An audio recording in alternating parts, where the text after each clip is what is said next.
السلام عليكم ورحمة الله وبركاته.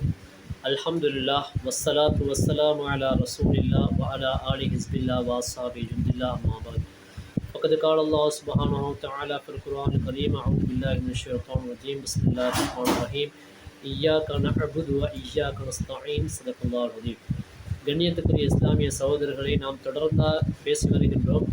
இஸ்லாத்திய வளர்ச்சியில் பெண்களின் பங்களிப்பு என்ற பெரிய தலைப்பில் பெண் சஹாபாக்கள் வரலாறு என்று ஒரு உபத்தலைப்பு போட்டு நாம் பேசி வருகின்றோம். அதிலே உம்மஹாத்துல் மூமீன்களான நபிகள் நாயகம் ஸல்லல்லாஹு அலைஹி வஸல்லம் மனைவிமார்களை பற்றி அவருடைய வரலாறை எடுத்துச் சொல்லி வருகிறோம்.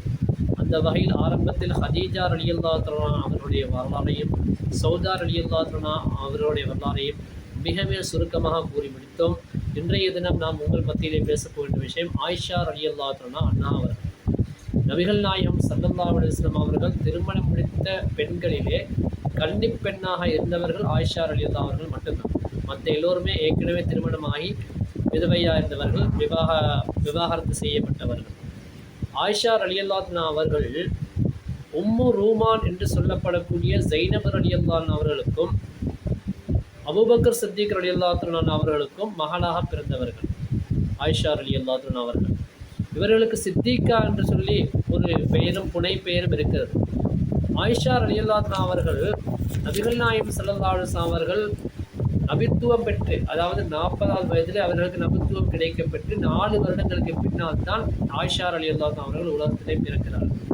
அவர்கள் பிறந்து வளர்ந்து வருகின்ற காலகட்டத்தில் சிறு வயதிலே நபிகள் நாயகம் ஸல்லல்லாஹு அலைஹி வஸல்லம் அவர்களுக்கு திருமணம் செய்து வைக்கப்படுகிறது.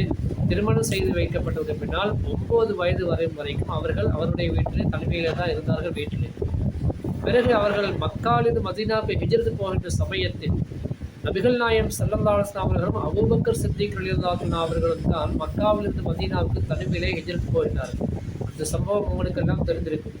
3 நாட்களாக நடந்து போகின்ற நேரத்தில் சௌர் குகையிலே அவர்கள் தங்கியிருந்து அதற்கு பின்னால் மதீனாவுக்கு சென்றதற்கு பின்னால் நபிகள் நாயகம் ஸல்லல்லாஹு அலைஹி வஸல்லம் அவர்களும் அபூபக்கர் சித்திக் ரலியல்லாஹு அவர்களும் மதீனாவுக்கு சென்றடைந்ததற்கு பின்னால் அபூபக்கர் ரலியல்லாஹு அன்ஹு அவர்கள் ஒரு மனிதரை அனுப்பி தன்னுடைய மகன்களை தன்னுடைய குடும்பத்தாரர்களை அழைத்து வரும்படி சொல்கிறார்கள்.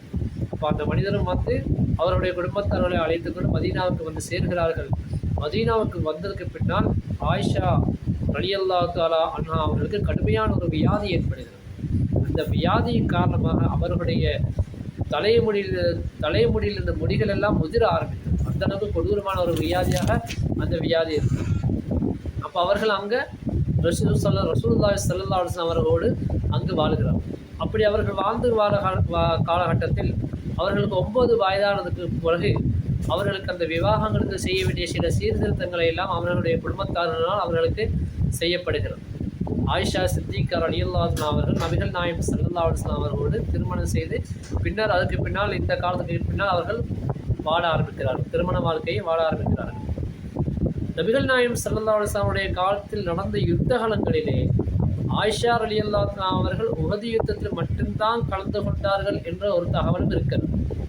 என்னென்று சொன்னால், உஹது யுத்தத்திலே காயப்பட்டவர்களுக்காக அவர்களுக்கு மருத்துவ உதவிகள் செய்கின்ற நேரத்தில் அவர்களுக்கு தண்ணீர் கொண்டு வருவதற்காக உம்மு சலீம் ரலியல்லாஹு தஆலா அன்ஹா அவர்களும் ஆயிஷா ரலியல்லாஹு தஆலா அன்ஹா அவர்களும் தான் இங்கிருந்து குடங்களிலே தண்ணீர் கொண்டு வந்தால் அதை நான் கண்டேன் என்று சொல்லி அனஸ் ரலியல்லாஹு தஆலா அவர்கள் என்ன செய்கிறார்கள், அறிவிக்கிறார்கள்.